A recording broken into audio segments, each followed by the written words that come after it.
So hi, everybody. My name is Barry Heidowitz. I'm the Director of Education Labs and Growth at XtremeLabs. Today, we're doing a presentation from Sangram Rath on building a career in cloud computing with AWS. I've already put a link to his content, to his company's content in the chat, and I'll also put my contact information. And with that, I'll hand it off to Sangram. Thank you. Thanks, Barry, and welcome everyone to this webinar on building a career in cloud computing with AWS. My name is Sangram, and I'm a technology professional in my 20th year of work. I've spent over a decade of those working with the top 3 cloud platforms, designing solutions and implementing them. And I've done a lot of training over the last 10 years as well. I have a special interest in learning and development, and have been an instructor since 2013. And a part of that brings me to an interest in designing courseware, writing content, but a lot of them are either white label or they're kind of B2B or similar approach. So that's a bit about me. What I currently do is a lot of technology advisory and solutioning on cloud platforms, AWS, Azure, Google Cloud, and all of that.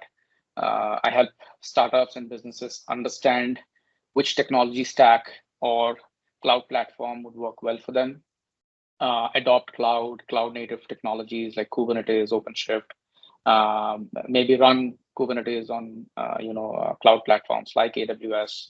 I do a bit of advisory on competency building as well, and this webinar is kind of some of that, which I usually share with companies on how they can help their staff, help their people, or even for that matter, individuals. How can they build a career with in cloud computing? OD10 is the technology advisory and consulting firm that I run. It's a one-man shop. Again, pretty much the same thing that I do is, also being done through the company. That's a bit about me. And again, thank you for your time in joining for this webinar today. So today's agenda is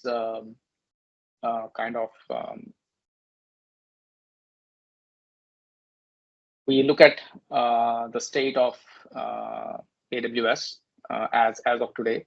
So this is a bit of so Barry, we can move to the next slide. Thank you. I'm sorry you had to go through this. Okay, so we'll look at the state of AWS, especially around the last year. Now, a lot of the stats that I will present are actually from 2022 that gets released around 2023, and a lot of the 2023 numbers usually get released, around this time this year and all of that, right?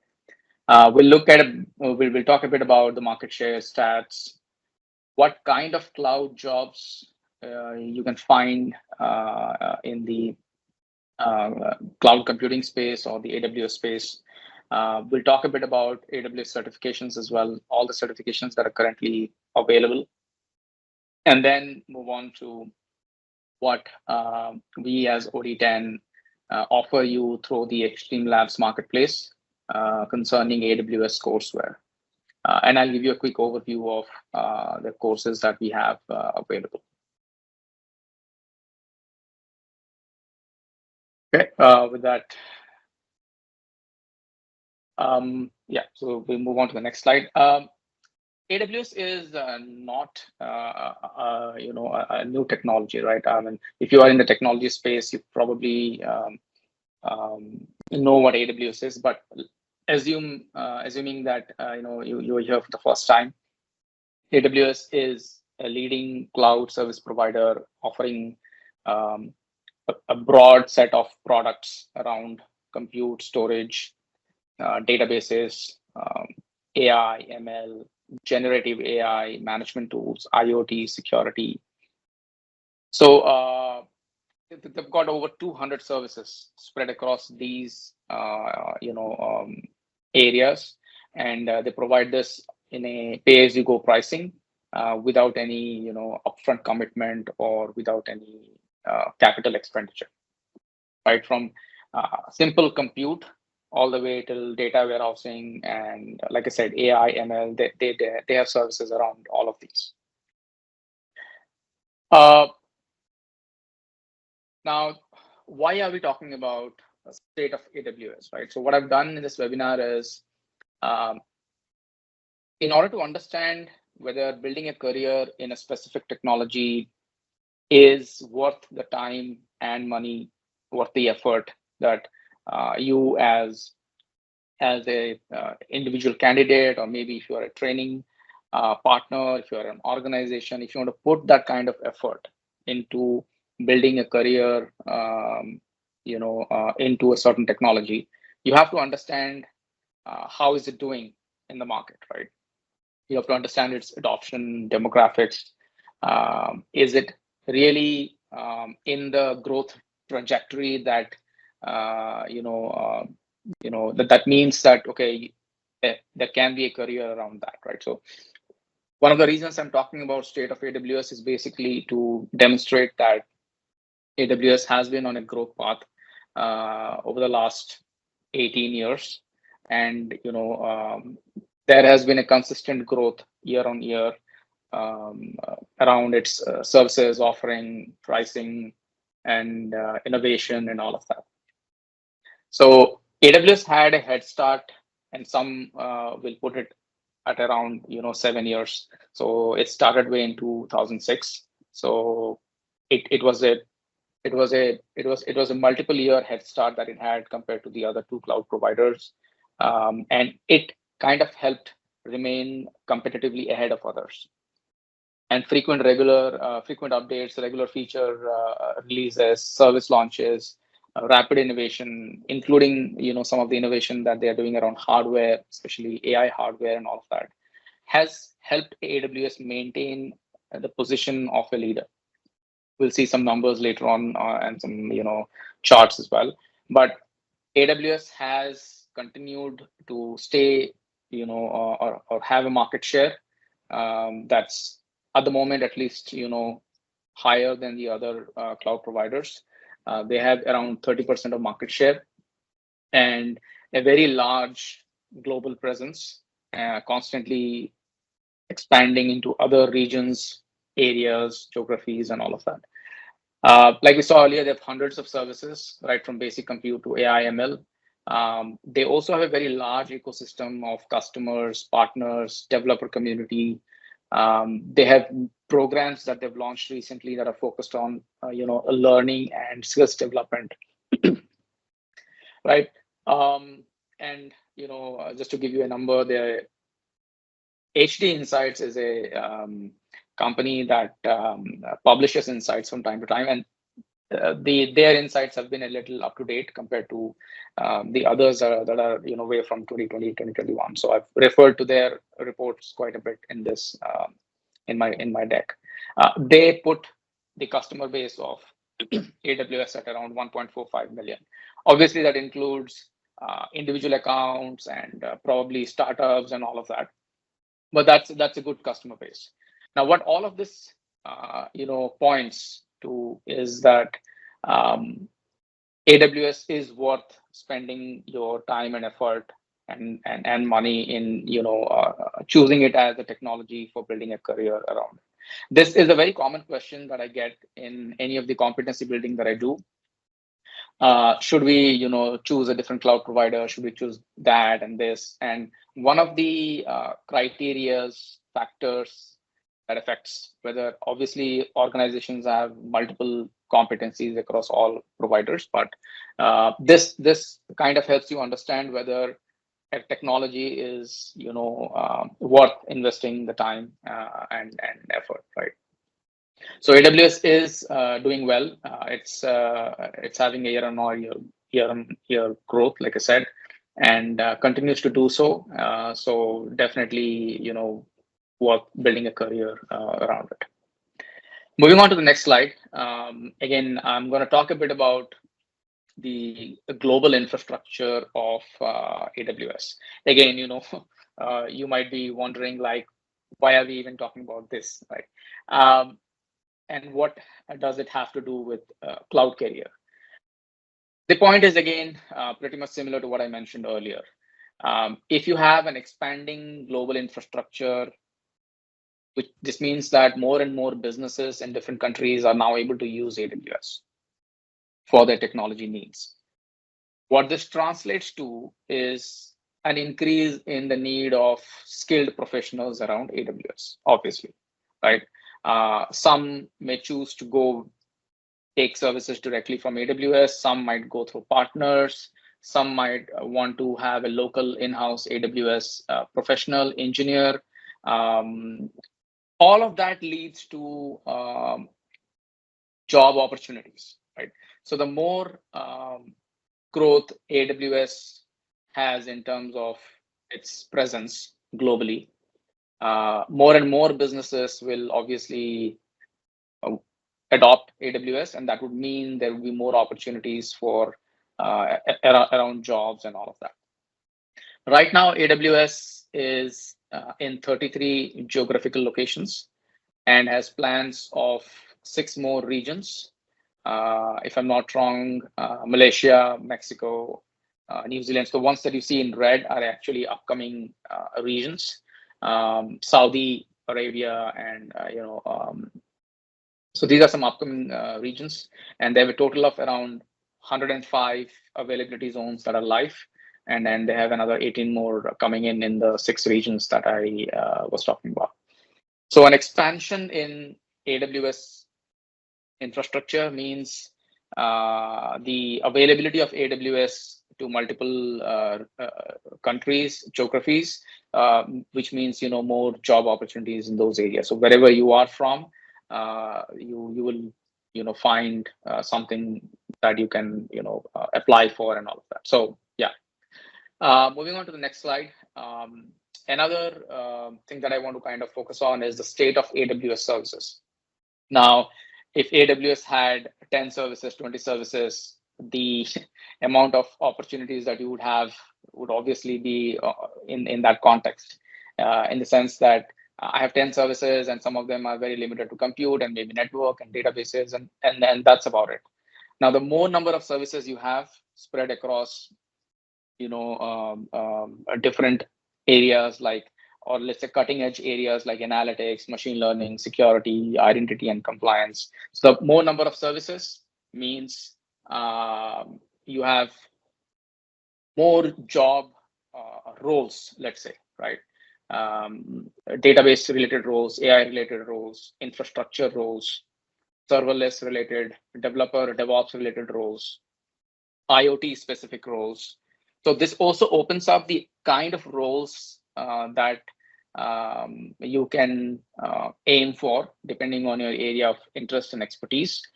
So the more number of services AWS has, the more use cases and the more kind of applications and services it can run. That also means more skill set requirements around AWS, and not just limited to few services and a lot of people competing for it. So yeah, I mean, more number of services essentially means more variety of roles, which also means a larger number of job pools around that.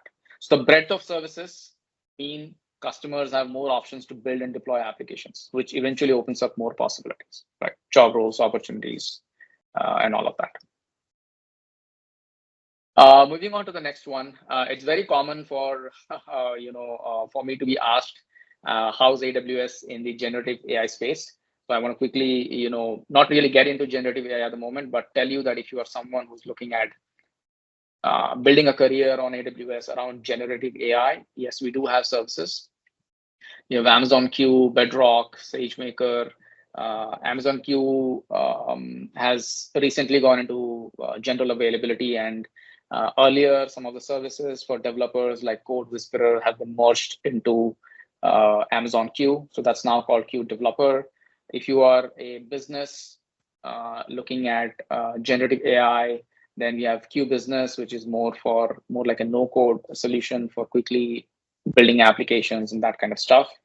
More aligned towards the business. So as a candidate, or as someone who's looking to build a career on AWS, if you're looking at generative AI, you do have quite a few options here that you can hone your skills on. And you will find that, again, you don't have to be necessarily a developer to kind of work in the generative AI space, but yeah, and we have options here as well. Okay, moving on to the next one. I'll quickly talk a bit about the fact that AWS has been a consistent leader in the infrastructure as a service and platform services space.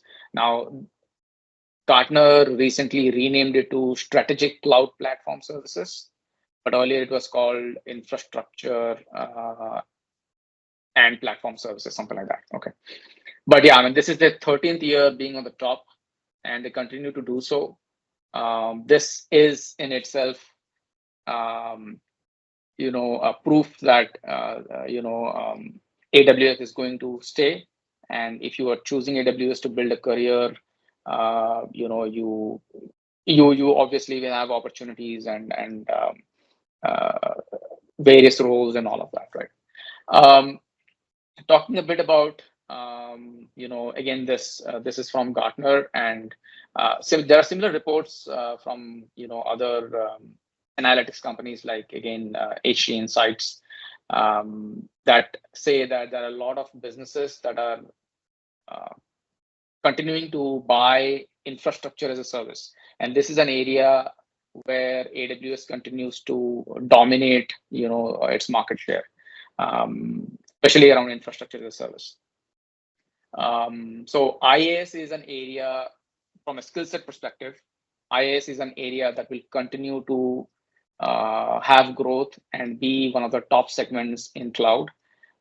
Enterprises, especially, from my experience, I've seen that when they're moving to cloud, when they're migrating to cloud, they prefer to, use infrastructure as a service, because they might have workloads that probably are not cloud native or may not run on platform as a service or other serverless solutions and all of that. Right, so AWS services like EC2 and related services like EKS, ECS, AI-related infrastructure, which are IaaS-based, these will continue to be in demand.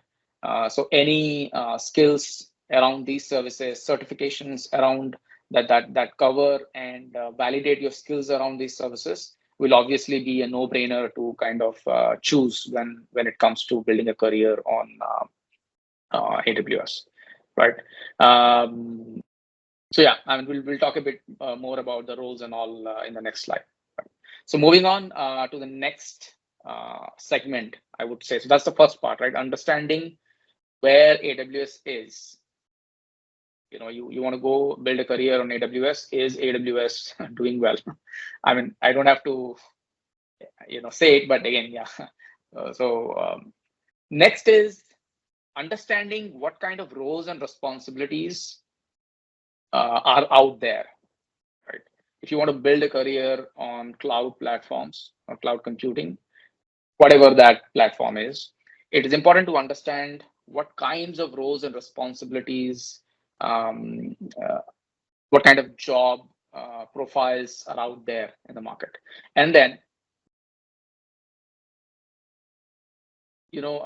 trying to align these roles and responsibilities to what to your career building, right? So whether you are a candidate or a training company, understanding these roles and mapping them to career goals will help in selecting the right certification eventually to start with, right? So some of the most popular job profiles that you will find around cloud computing are solution architect, DevOps engineer, cloud engineer, SysOps engineers, which are more like system administrators. Obviously, data and ML engineer. Then there is a part to it that's more like AI, generative AI, professionals, and obviously, there are the developers and all of that. Just trying to get a bit more into it. So, for example, if I pick solution architect, right, it's one of the most popular job profiles out there. Similarly, DevOps engineer as well. You'll find a lot of openings around these roles. A solution architect typically will design, develop, manage cloud infrastructure, and be familiar with all sorts of offerings, which service to select given a certain use case, given certain requirements, what is the right fit, which service is the right fit, which service model is the right fit, IaaS versus PaaS, serverless, containerized solutions, services, and so on. A DevOps engineer, similarly, is a very popular profile. You'll find a lot of professionals looking at being a DevOps engineer or a cloud DevOps engineer and choosing that as one of their career paths. And usually, what this does is a combination of development and operations. They don't really do core development, but they are someone who would manage large-scale environments through an automated CI/CD pipeline, and monitor it and make sure that the pipeline is secure. Automatically release new features, new updates, roll back if there is a problem, and that kind of things. Another very upcoming in-demand job profile that we've noticed is security engineers, or DevSecOps or SecOps as well. SecOps is kind of only security operations, and DevSecOps engineer is someone who implements security as part of the DevOps process, right? So you want to kind of look at security as a not as an afterthought, but as the as something that you would implement right from the development phase all the way till the release and all of that. But then there are certain profiles for large companies where there are only security operations profiles, where all you do is monitor, use CM or SOAR approaches and monitor the infrastructure for security alerts and events and all of that. So these are roles that are more focused on understanding what kind of native security services and capabilities a cloud provider like AWS has, and how to build a dashboard out of it, how to instrument, for example, the services and applications to send data so that you can monitor for threats and all of that. So this is a very hot and upcoming profile, and obviously, needless to say that data, ML, AI is the hottest one out there. So yeah, I mean, depending on who you are and what your interests align with, if you are someone, let's say, for example, who is a seasoned professional, right, and you come from a data center background, and you have then moved on to working with VMware and then virtualization, and you are someone who creates virtual machines, who has created virtual machines, designed VMware architectures and all of that, a solution architect or a cloud solution architect profile would probably suit best, because you can leverage your experience of virtualization and infrastructure and how it works and kind of build a similar solution on cloud. Now, if you are someone who's, let's say, a database professional, you come with a lot of experience. There's a lot of database services available from AWS. There used to be a database certification as well, but that's now deprecated. But I'm pretty sure AWS will come up with something new in the future. But you get where I'm going with this. You get the point that I'm trying to make. We have services across a wide area of expertise, whether it is general infrastructure, databases, networking, machine learning, security, and you can definitely align a job role, a cloud-specific job role, to a certification for your career. If you're someone who's just starting out, if you're someone who's new to the industry, obviously based on what your interests align with, you can pick one. If salary or a better pay package is something that helps you decide what roles you want to go for, I have a couple of slides on that next. But it is important to understand what kind of job roles are out there in the market and what responsibilities do they come with. Now, there is a AWS certification path PDF out there. Unfortunately, I'm not sure if I can, share it here, but I'll try to put in the chat for anyone to kind of look at it. That's a good, that's a good place for you to understand what kind of job profiles align to what kind of certifications. But yeah, I mean, we'll look a bit into it in the next set of slides. I'll try to paste that on the chat. Hopefully I can, otherwise maybe I can email it meanwhile. Okay, moving on to the next slide.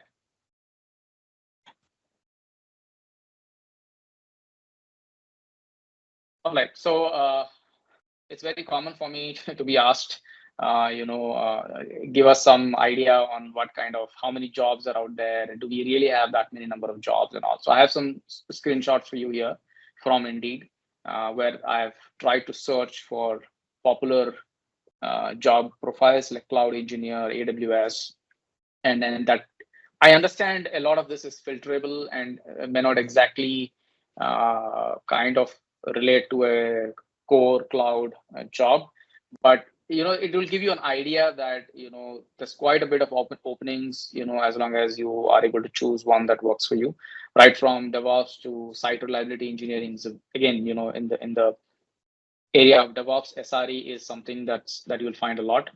Very well paid, job profile. Now, similarly, moving on to the next slide, I have done a search on cloud solutions engineer, and you will find that AWS solution architect, sorry, you'll find that you have quite a lot of job openings around that. I have screenshots from India and US, two separate geographies, and on that note, right, AWS, the largest number of customer base for AWS is in US, by the way. So you will find that the pay package, again, it's my personal finding, the pay package and then the amount of openings that you have around AWS is more obviously in the US, Canada regions and all of that, because a lot of the customer base is based out of that. Asia is somewhere in the third when it comes to the usage of AWS. Okay, let's move on to the next slide, and we'll now talk about certifications. So, okay, you found out the state of AWS. It's growing. You understand the roles and responsibilities that are out there for cloud professionals, what kind of roles. And then once you have a understanding of roles and responsibilities, you can now look at certifications that align with those roles that you're targeting, right? So we have roughly around 10 certifications at the moment. There's a cloud practitioner, which is a foundation exam. It is ideally for candidates who are from non-IT backgrounds and kind of want to make the move to cloud, right? Ideal for sales professionals, managers, project managers, basically anyone who wants to understand the AWS ecosystem, services, security model, and importantly, cost billing, which is more of something that sales folks and managers and project managers are usually concerned about, especially when running AWS related projects. Now, it doesn't matter whether you are a service related company or a product related company, believe me, cost and billing always matters. So that's a good way to start if you are from a non-IT background, don't really want to maybe get into a lot of the tech stuff, but you just want to have an idea on what AWS is, what services are available, what's the responsibility model, shared responsibility model, who's responsible for what is AWS responsible for, and what I as a user of AWS is responsible for. Now, it's also good for someone who's just getting started with AWS and wants to gain confidence before sitting for some of the more difficult exams. Believe me, clearing one certificate gives you that confidence to kind of go for the next one. It's good in building that confidence level as a step-by-step process. And then we have the The core tech certifications, if you want to call it that way, are usually associate, professional, and specialty. We had 6 specialty exams. 3 of them have recently been deprecated or expired. They have been removed, right? Solutions Architect Associate and SysOps Administrator Associate, these are very popular among cloud engineers and system administrators, even solution architects. Okay, Developer Associate is for people who are looking to be developers on AWS Cloud. Solution Architect has an associate and a professional level certification. The professional level certification is obviously more difficult than the associate. It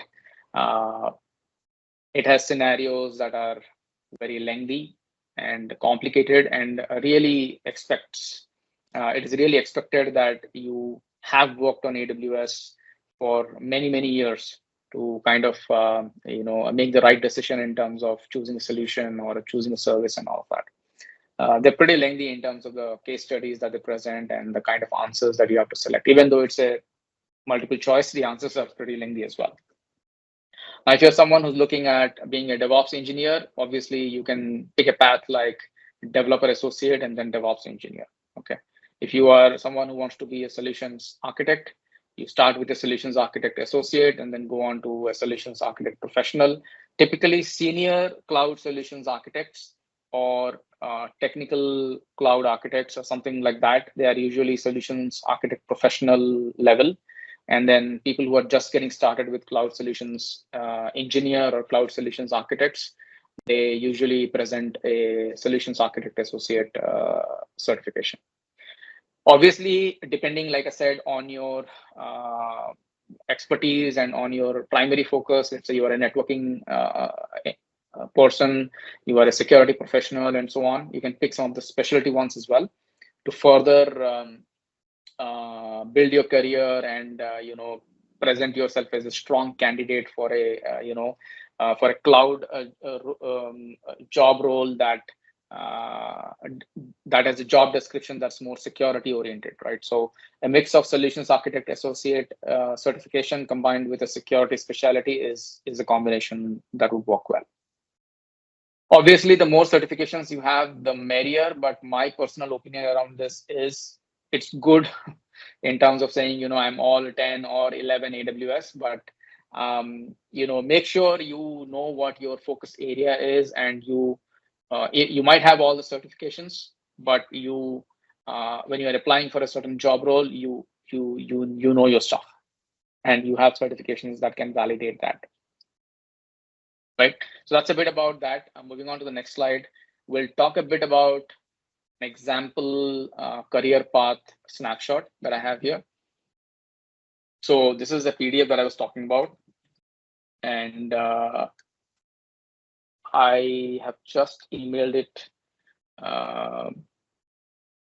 to you, Barry. If you could help me post that out on the chat. Right. So while that's out, coming to you on the chat. So this is that career path, a PDF that I was talking about. It helps you, given your selection of role, it helps you, with the certification path that you should follow. For example, if you're a solutions architect, as I was saying, you could pick a solutions architect associate and then professional, and then if you want to specialize, if you're someone who specializes in security, you kind of take the security specialty. I've also seen people take solutions architect associate and go to security specialty. That's also okay, as long as that's what you want. But yeah, I mean, specialty certifications literally validate your deep expertise in that area. So whether it's security or machine learning or networking and so on. Now, having said this, let me tell you that the solutions architect associate exam in itself is not an easy one. Okay, it is probably one of the only certifications that has a breadth of services it tests your knowledge on. Yes, it may not really deep dive into all the services. Maybe it deep dives into a certain set of core services, which we will talk shortly, but it does. It kind of it tests your knowledge on a lot of services. Okay, so please take a look at the PDF, and you will find that Solutions Architect Associate is common in many of the paths, which is why you will find that the Solutions Architect Associate is one of the top certifications that people go for, and also the top one that gets paid well and looked at in job profiles. Okay, moving on to the next slide. I just have a few numbers that talk about the current trend of Solutions Architect Associate. So if you're looking at that, it's one of the top 10 certifications, has been in the top 10 list for quite some time. You look at any of those reports from Indeed, CompTIA, Pluralsight, Coursera, you'll find Solutions Architect Associate on the list there.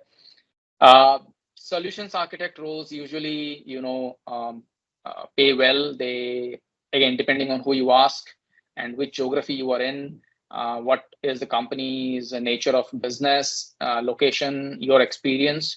But you'll find that a lot of the time the numbers are really good. They're all above $100,000 in the US, and sometimes going as much as $180,000.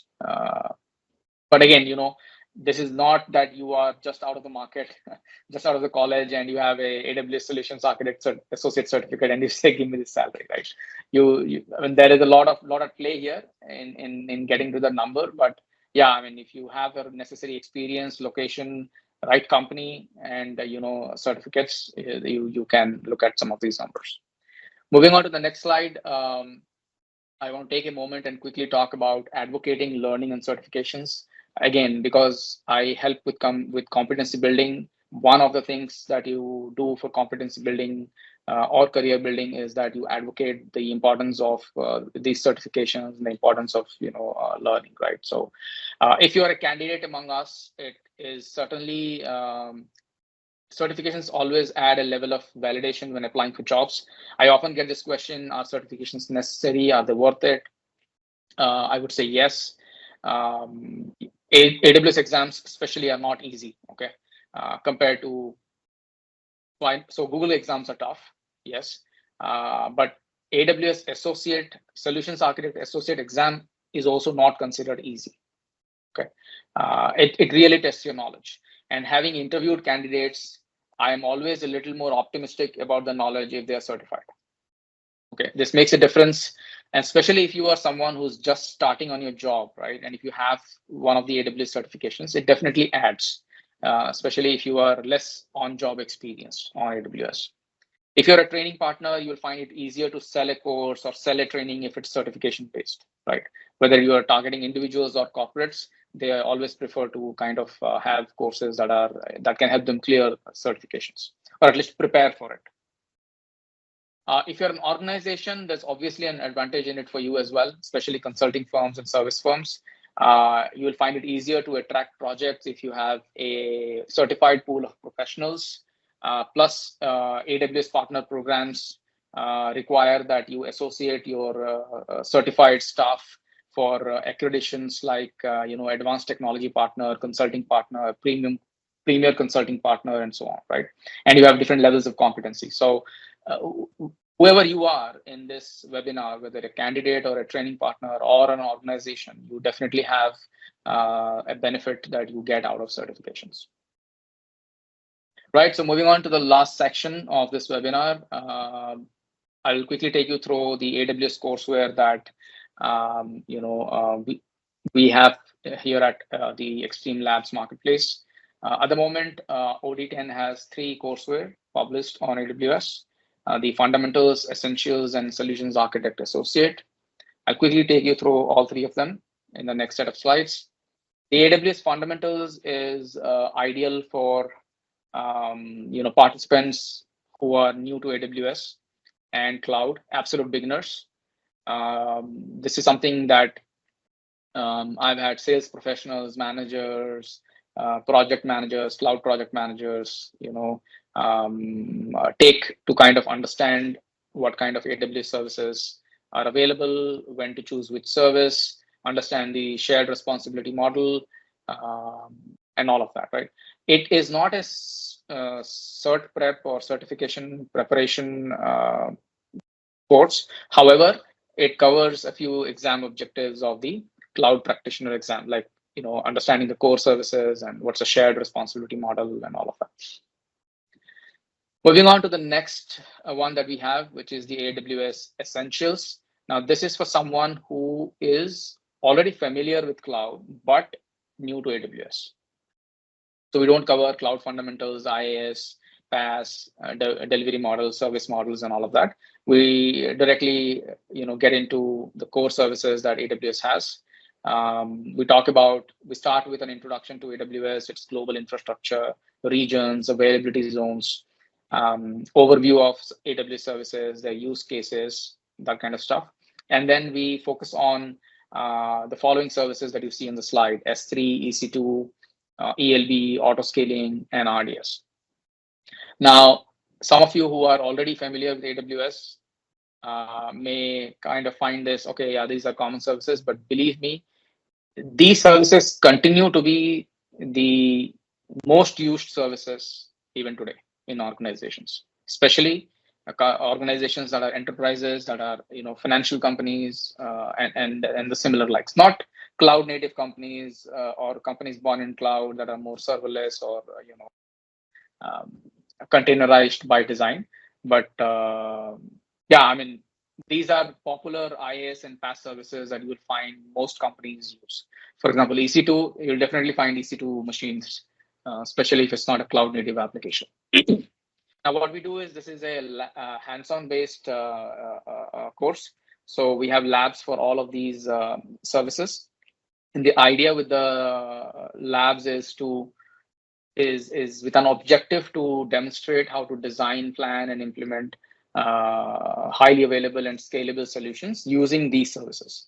So it's like we take a sample application and you learn how to deploy it on EC2 and then make it scalable using a load balancer and auto scaling, which is being triggered on a CloudWatch metric, and then how to use a database backend on a platform-based service like RDS, where you don't have to. So it's a mix of IaaS and PaaS, so you kind of get a feel of how both kind of services work on AWS. The third course that we have is more exam focused. It's the exam focused bootcamp. It's the AWS Solutions Architect Associate course, and here we cover a lot of services. This is also hands-on driven. Obviously, the hands-on is kind of focused around S3, EC2, ELB, autoscaling RDS that we cover in Essentials, plus the VPC, IAM, Route 53, CloudFormation, CloudFront, and all of that. Now, as I was saying earlier, AWS Solutions Architect exam covers a vast number of services. In fact, there have been instances where there have been questions out of the scope as well. If you look at the PDF or the blueprint, you'll find that the PDF itself is so lengthy that one might get overwhelmed, right? So obviously we cannot have each and every service covered there, but we do have the services covered that we think is really important to the exam. And there are certain services that you don't have to deep dive, but you should be aware of them, like EFS, FSX, Storage Gateway, Global Accelerator, Elastic Network, interface, serverless solutions, SNS, SQS, and all of that. So we have that covered as well in terms of what an introduction to it and what it does and when to use these kinds of services. Again, it's a lot of hands-on, and this is usually something that you would want to cover in around 4 to 5 days. Right, so that's a bit about the offerings that we have. We are working on getting a couple of more titles soon. The problem with a lot of these AWS certifications is that they're very in-depth, and there are a lot of services. The blueprints are really huge, and having the right minimum services in the course to ensure that it addresses the important ones is a bit tricky. Plus, there have been some changes to the certifications recently as well. So, but yeah, we hope to have a few more titles out in the marketplace soon. Right, I think we are pretty much on time and have around 5 minutes for any questions if anyone has. I appreciate the time, and if you have any questions, I can take them now.